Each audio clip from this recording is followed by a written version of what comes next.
Hello my friends, this is Funz education. आज 2021 का जो टीजीटी साइंस का पेपर है उसका सेकंड पार्ट की सॉल्यूशन कराने जा रहा हूँ। तो मित्रों, देखिए और समझिए। पहला के 71वां क्वेश्चन है, एक गुट का घर्षण गुणांक म्यू तथा कोण टी के नर्थ तल पर स्थिरावस्था में रखा है।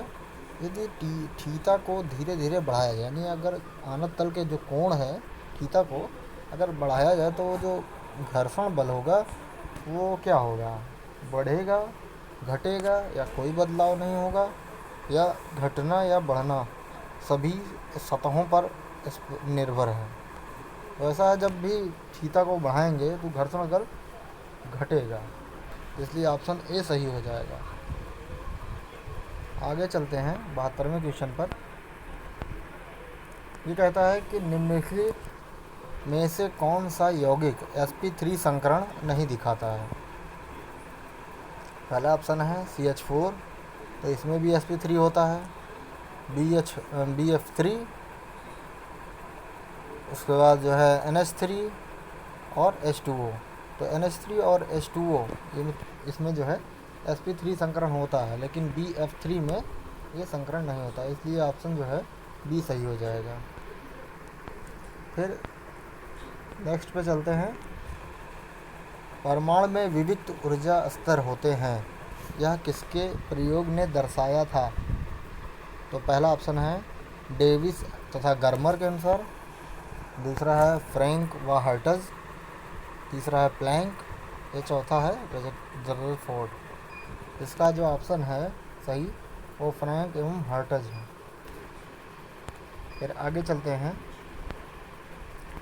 एक सवाल है, यदि एक पिंड विरामावस्था से गिरने पर अंतिम सेकंड में पथ की कुल दूरी की आधी दूरी चलता है तो गिरने की ऊंचाई क्या होगी।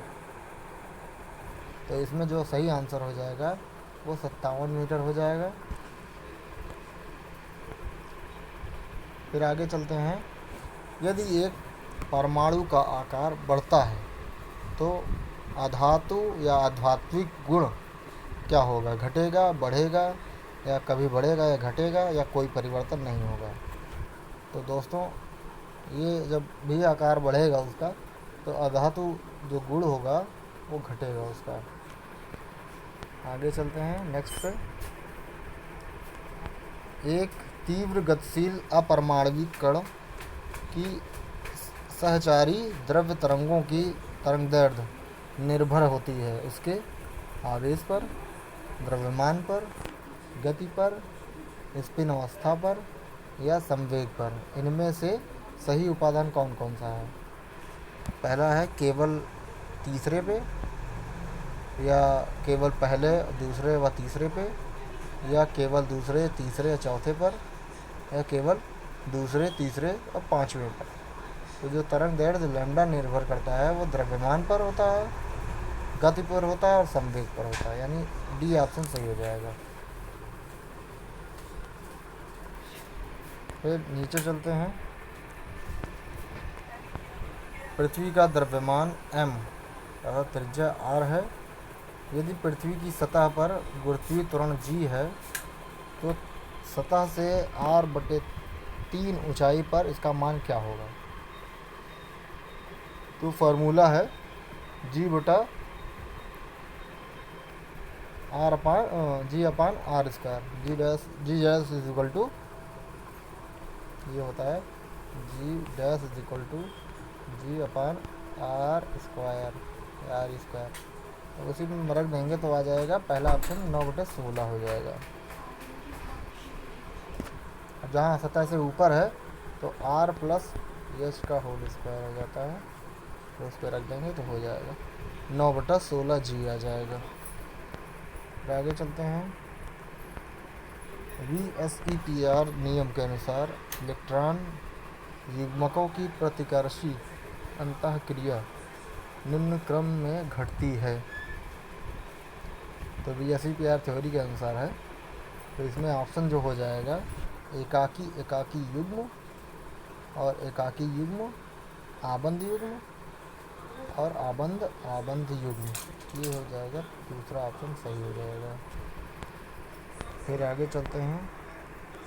L=2 हेनरी के चोक कुंडली के छोरों पर यदि 100 वोल्ट और 50 हर्ट्ज AC विभव लगाया जाए तो चोक में कितने एम्पियर धारा का प्रवाह होगा। 1/2 पाई AC या 1/2 पाई DC या 2/पाई AC या 2/पाई DC। इसका जो सही आंसर होगा वो ए होगा, 1/2 पाई 2 पाई AC। फिर आगे चलते हैं। दो एक समान गोले A तथा B का तापमान क्रमशः 7 डिग्री सेल्सियस और 17 डिग्री यानी 17 डिग्री सेल्सियस है। वे किस अनुपात में ऊष्मा का विकिरण करेंगे। 1:143 या 7:17 या 49:289 या 4 की पावर 4 7 की पावर 4 रेशियो 17 की पावर 4। तो इसका सही ऑप्शन जो हो जाएगा पहला ऑप्शन हो जाएगा। फिर आगे चलते हैं। नीचे दिए गए आयनों में प्रत्येक में आवेशित कार्बन परमाणु दूसरे कार्बन परमाणु से सिग्मा आबंध बनाता है। यदि आबंध निर्माण में आवेशित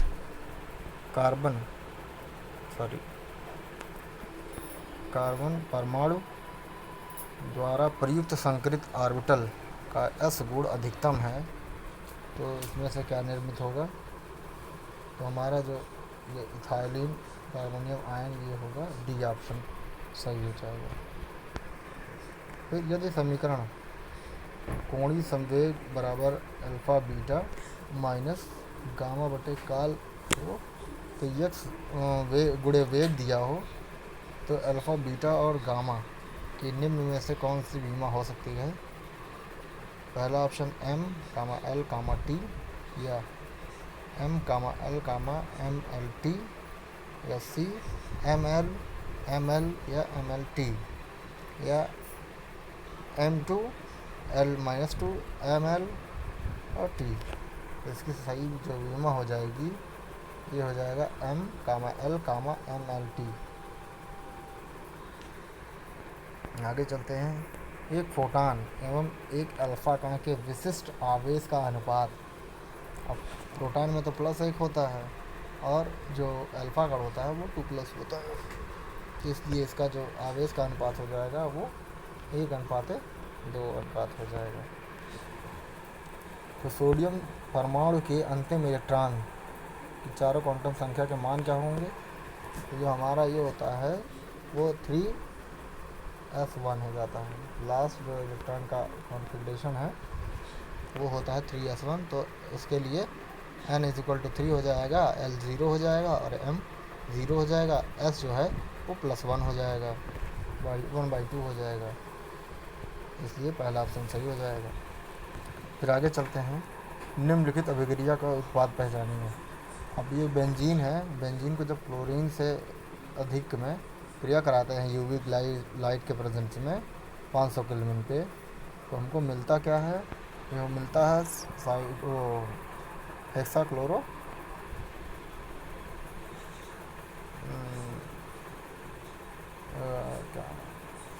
हेक्सेन, मतलब हेक्साक्लोरो हेक्सेन मिल जाएगा, यानी ये हो जाएगा 6 क्लोरीन जो है आकर के हेक्सा उस पर आ जाएंगे, हेक्सेन पे। फिर आगे चलते हैं। किसने परीक्षण किया कि परमाणु के अंदर बहुत अधिक रिक्त जगह होती है। तो रदरफोर्ड ने किया था, क्योंकि उन्होंने मॉडल पे उस पर परमाणु पे किया था न्यूक्लियस के उसके लिए, तो उनको पता चला कि हाँ अंदर रिक्त जगह भी है। ये ऑप्शन सही हो जाएगा डी। फिर आगे चलते हैं। अणुओं के टक्कर के कारण ऊष्मा का संचरण जो होता है वो क्या कहलाता है? चालन कहलाता है, संवहन कहलाता है, विकिरण कहलाता है या प्रकीर्णन कहलाता है? जब अणुओं की टक्कर टक्कर होती है तो उससे जब ऊष्मा का संचारण होता है तो वो चालन कहलाता है। फिर आते हैं नेक्स्ट पे, यदि एक सेल Zn2+, फिर Cu2+, Cu में जिंक एवं कॉपर का मानक इलेक्ट्रोड विभव क्रमशः -0.76 वोल्ट एवं 0.34 वोल्ट है, तो सेल के मानक विभव का मान वोल्ट्स में होगा। इसका सही ऑप्शन हो जाएगा 1.10। आगे चलते हैं। नियत घनत्व रो के एक ठोस गोले का द्रव्यमान m तथा त्रिज्या r है। केंद्र से r/2 दूरी पर स्थित विद्युत विबिंदु पर P पर सतह के बीच गुरुत्वीय विभवांतर कितना होगा? ठीक है, तो ये जो सही ऑप्शन हो जाएगा -3gm/8r हो जाएगा। आगे चलते हैं। निम्नलिखित में से मेटा निर्देशित करने वाले समूह को पहचानिए। इसमें से कौन सा मेटा पे आता है? तो पहला पहला क्लोरीन, दूसरा एमीन ग्रुप, तीसरा मेथिल ग्रुप या साइनाइड ग्रुप। तो पहला सही हो जाएगा क्लोरीन जो है मेटा पर आता है। फिर आते हैं, समान दाब पर विशिष्ट ऊष्मा Cp है तथा समान आयतन पर विशिष्ट ऊष्मा Cv है। दोनों का अनुपात जो होगा सदा 1 से अधिक क्यों होता है? तो पहला ऑप्शन कहता है कि समान दाब के लिए अतिरिक्त बाह्य कार्य करना होता है। दूसरा है Cp में घूर्णन ऊर्जा भी सम्मिलित होती है। तीसरा कहता है कि Cp में कंपन ऊर्जा भी सम्मिलित होती है। चौथा कहता है कि Cp/Cv ये ग्रेटर होना चाहिए, एक केवल आदर्श गैसों के लिए, वास्तविक गैसों के लिए नहीं, परंतु ऐसा नहीं है, इसलिए पहला ऑप्शन सही हो जाएगा। समान दाब के लिए अतिरिक्त बाह्य कार्य करना होता है, इस वजह से एक मान ज़्यादा होता है।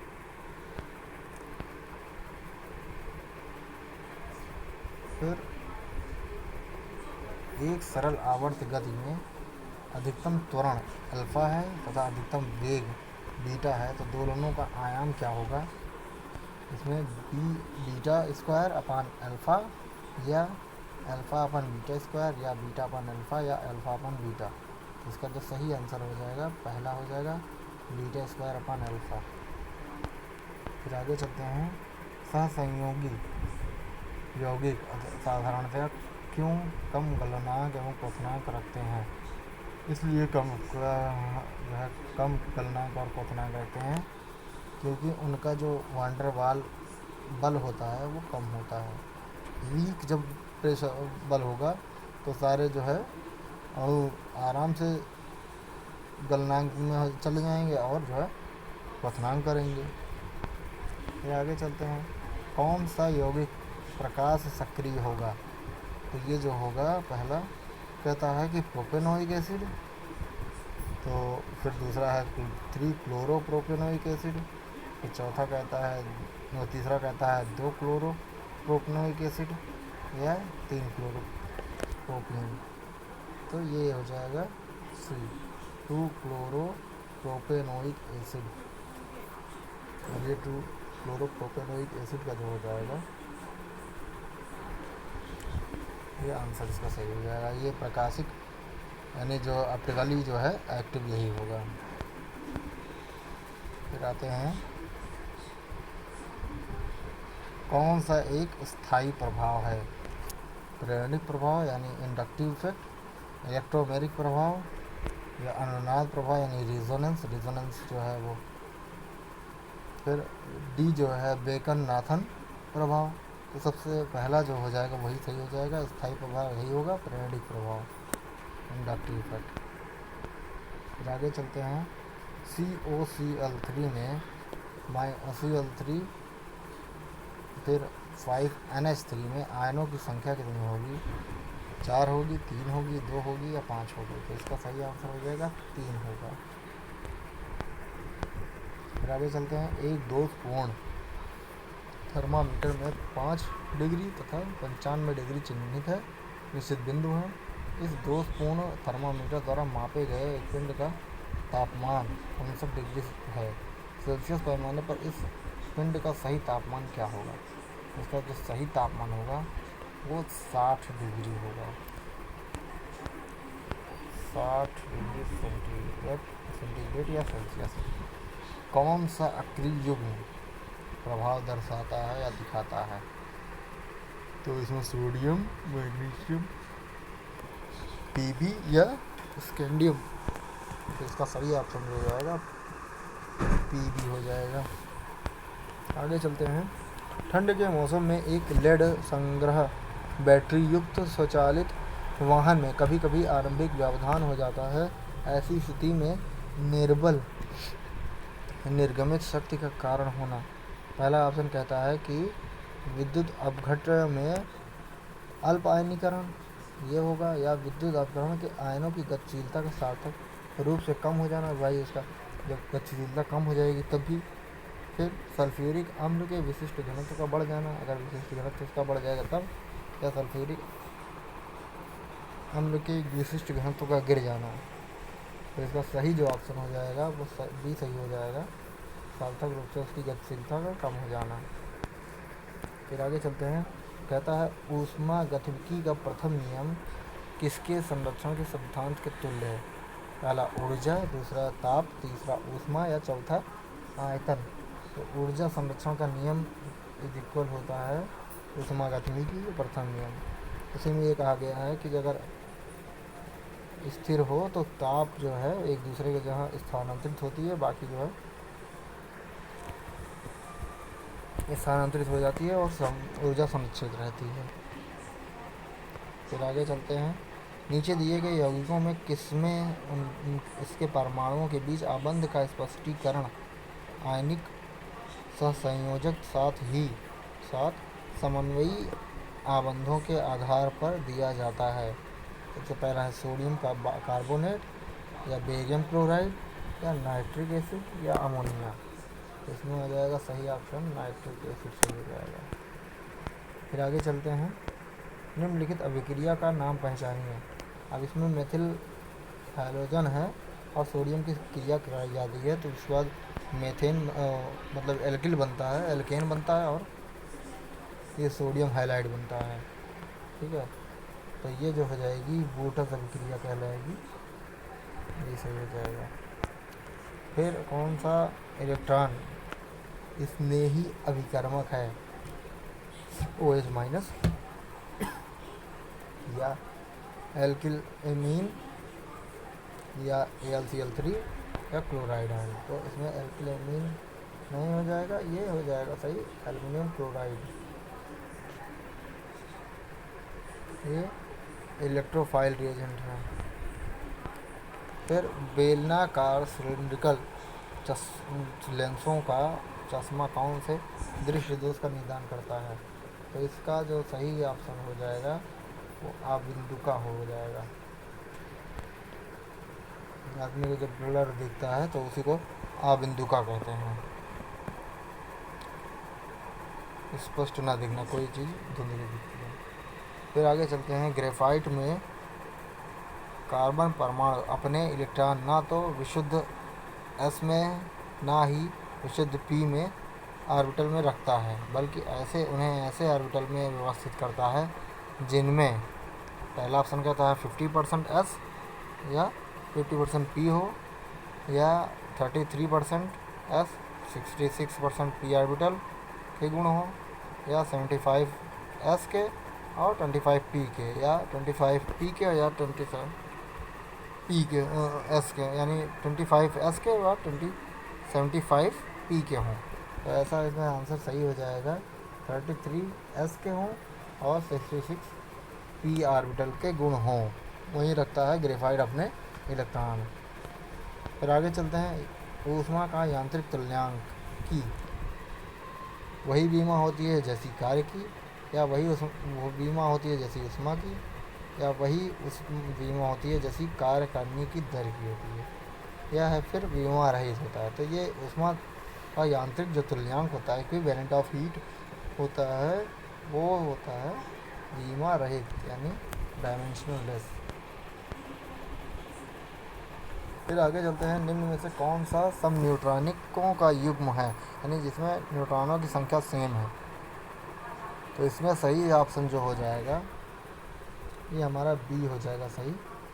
इसमें 23 सोडियम 11 या 11 सोडियम 23 और 12 मैग्नीशियम 24 हो जाएगा सही। फिर आगे चलते हैं, 2, 3 एवं 4 इकाई के 3 कण क्रमशः 0, 0, 0 यानी तीनों मिल बिंदु पे।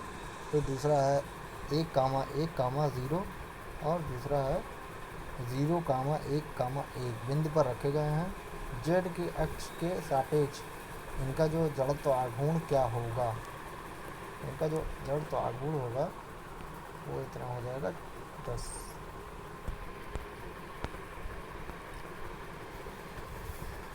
फिर आते हैं 2.3 ग्राम है सोडियम में उपस्थित ग्राम अणुओं की संख्या कितनी होगी। तो इसमें जो ऑप्शन सही हो जाएगा 0.1 सही हो जाएगा।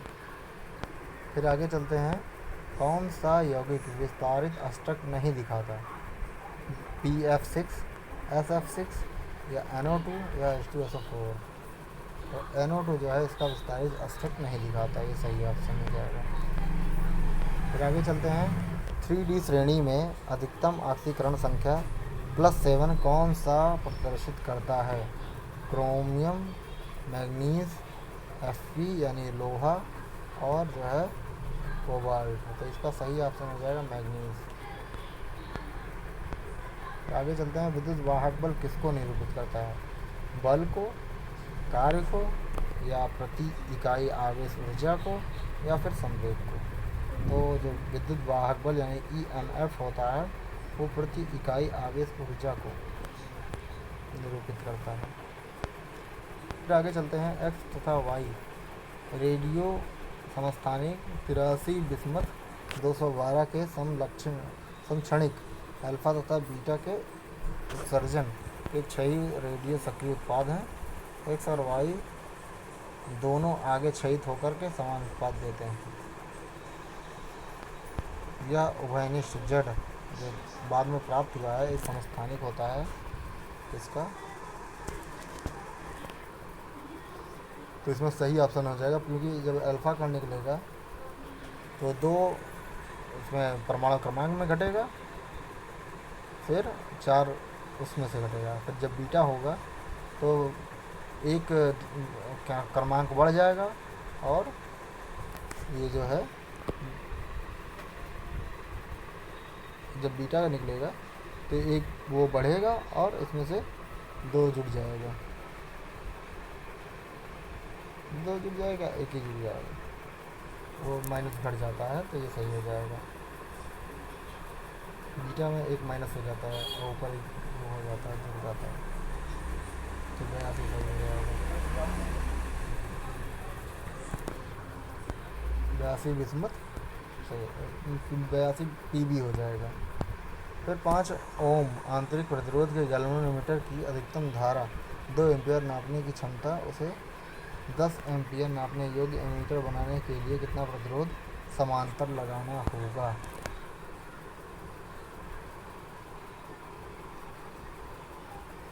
पाँच ओम या 2.5 ओम या 1.25 ओम या 1 ओम। तो ये ऑप्शन सही हो जाएगा सी वाला 1.25 ओम।